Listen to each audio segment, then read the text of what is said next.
మహాకవి భారవి అనే చందమామ కథ చెప్పుకుందాం. సంస్కృత కవులలో అనేక మంది ప్రసిద్ధికెక్కారు. వారిలో భారవి ఒకడు. ఈయనను గురించి ఒక కథ ఉన్నది. భారవి తండ్రి భవాని భట్టు గొప్ప పండితుడు. అందుచేత ఆయన తన కొడుకును కూడా పండితుడుగానే చేశాడు. 20 ఏళ్ళు వచ్చేసరికి భారవి ఉద్దండ పండితుడుగా తయారయ్యాడు. తండ్రిని కూడా మించిపోయాడు. అయినా విద్వాంసులు భారవిని మెచ్చుకుంటూ ఉంటే భవాని భట్టు విని ఊరుకోక, వాడు పసివాడు, వాడికి నిజంగా ఏమీ రాదు, వాడిపై అభిమానంతో మీరు అలా అంటున్నారు అనేవాడు. తండ్రి ఇలా తనను తేలిక చేసి మాట్లాడినప్పుడల్లా భారవికి కష్టం తోచేది. తండ్రిపైన పట్టరాని ఆగ్రహం కూడా వచ్చేది. ఇలా ఉండగా ఒకనాడు ఒక పండిత సభ జరిగింది. ఆ సభలో జరిగిన చర్చల్లో భారవి కొమ్ములు తిరిగిన విద్వాంసులను సైతం తన వాదంతో ఓడించాడు. సభలో అందరూ భారవిని మెచ్చుకున్నారు. భవాని భట్టు లోపల సంతోషం పొందుతూ కూడా పైకి తన అలవాటు ప్రకారం ఇతరుల ప్రశంసలకు అడ్డుపుల్లలు వేశాడు. తన తండ్రి మాటలతో భారవికి నిరుత్సాహము, అవమానము, రోషము కలిగాయి. అతను సభ నుంచి ఇంటికి వెళుతూనే తన తల్లితో, అమ్మా, నాయన నా ఖ్యాతి చూసి ఓర్వలేకుండా ఉన్నాడు. నన్ను మెచ్చుకునే వారిని కూడా నిరుత్సాహపరుస్తూ నాకు తలవంపులు కలిగిస్తున్నాడు. ఇక మీద నేనేది సహించలేను, ఎక్కడికైనా వెళ్ళిపోతాను. నువ్వైనా ఆయనతో కాస్త చెప్పి చూడు అన్నాడు. మరి కొంతసేపటికి భవాని భట్టు ఇల్లు చేరుకున్నాడు. ఆయనతో భార్య తన కొడుకు అన్న మాట కాస్త చెప్పేసింది. ఇది విని భవాని భట్టు, మన వాడికి ఈ పాటి జ్ఞానం కూడా లేదా? తండ్రి తన కొడుకులను పొగడవచ్చునా? ఇతరులు పొగుడుతుంటే విని ఊరుకోరాదు కూడాను. తండ్రి తన కొడుకును పొగుడుకోవడం తనను తాను పొగుడుకోవడం లాంటిదే. అది కొడుకు యొక్క పురోభివృద్ధికి మంచిది కాదు. ఈ సంగతి వాడికి తెలియదులా ఉంది. నీవైనా చెప్పు. వాడు గొప్ప పండితుడని, వంశానికి గొప్ప ప్రతిష్ఠ తెస్తాడని నాకు మొదటి నుంచి తెలుసు అన్నాడు భార్యతో. తండ్రి అన్న ఈ మాటలు భారవి పక్క గదిలో నుంచి విని పశ్చాత్తాపంతో కుంగిపోయాడు. అతను ఇవతలికి వచ్చి తండ్రి కాళ్ళపై పడి తన అపరాధం ఒప్పుకుని తనకేదైనా ప్రాయశ్చిత్తం విధించమని కోరాడు. భవాని భట్టు కొడుకును లేవనెత్తి, నాయనా, నీవు ఒక ఏడాది పాటు అత్తవారింట ఉండిరా, అదే ప్రాయశ్చిత్తం అని చెప్పాడు. ఆ ప్రకారమే భారవి అత్తవారింటికి వెళ్ళాడు. ఒక వారం పాటు అత్తవారు అతనికి సమస్త మర్యాదలు చేశారు. ఆ తరువాత మామగారు అల్లుణ్ణి లౌక్యంగా అతను రావడానికి గల కారణం అడిగాడు. భారవి ఆయనతో జరిగిన సంగతి చెప్పక తనకు తండ్రికి అభిప్రాయ భేదం వచ్చిందని, తండ్రి ఇంట ఉండడం ఇష్టం లేక తాను వచ్చేశానని అన్నాడు.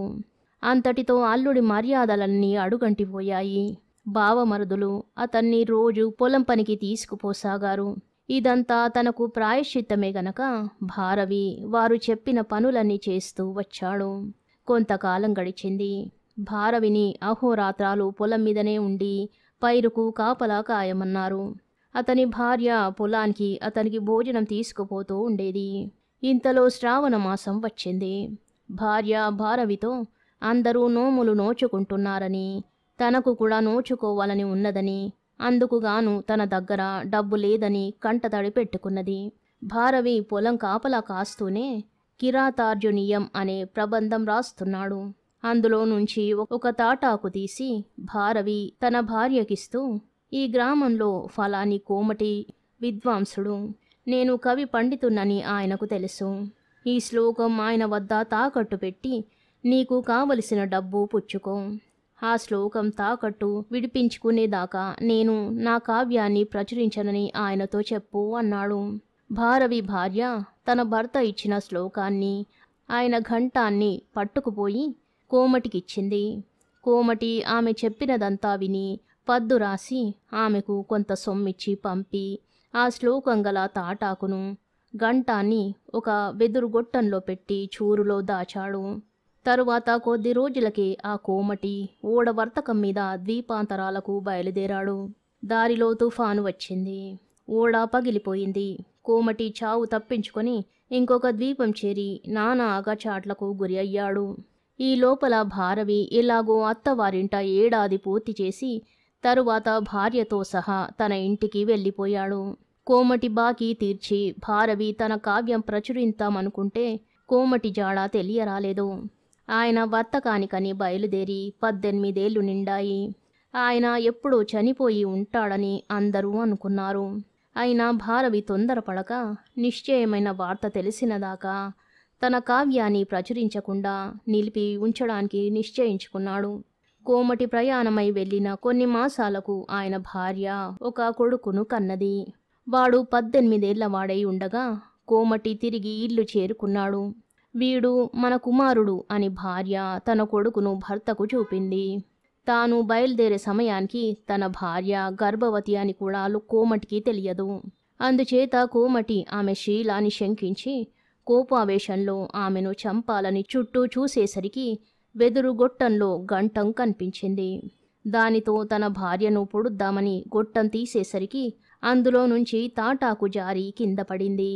కోమటి ఆ పత్రంలో ఉన్న శ్లోకాన్ని చదువుకున్నాడు.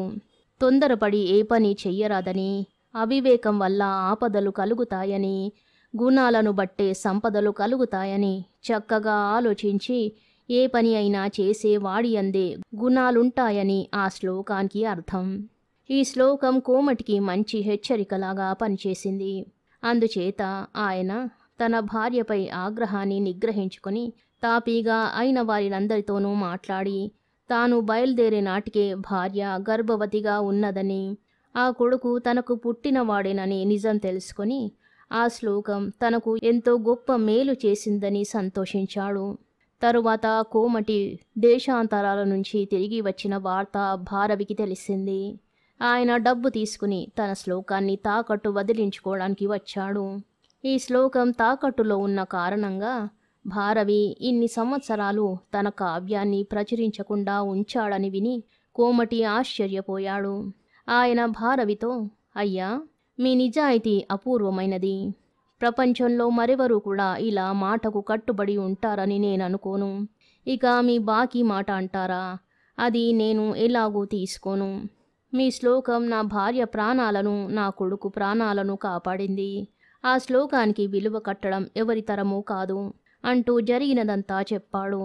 కోమటి తన బాకీ సొమ్ము తీసుకోకపోగా భారవికి 116 బహుమానం కూడా ఇచ్చి సత్కరించి పంపాడు. కథ సమాప్తం.